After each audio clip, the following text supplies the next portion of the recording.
meditation or journeying clearly is one of those ways to do that.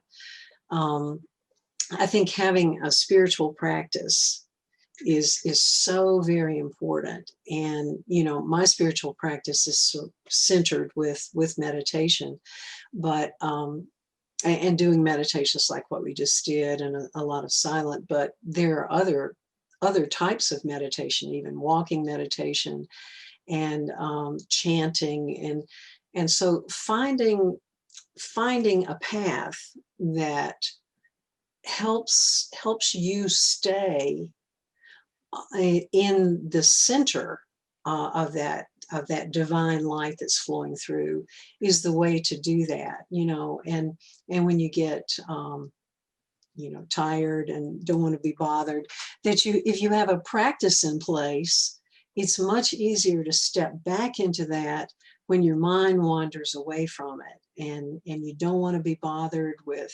doing whatever it is.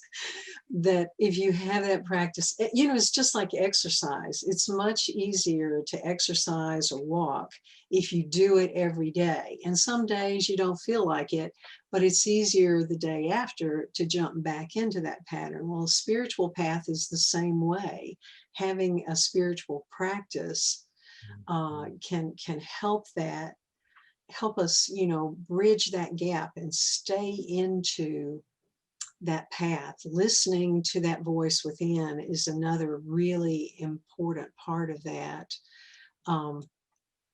Finding the tools that help us, but listening within is so very important. And it's so easy to say, oh, that wasn't the divine voice or whatever. But again, it's like the spiritual practice. It's listening to it and let your heart rather than your intellectual mind, let your heart guide you through the process, and finding the tools that can help you do that.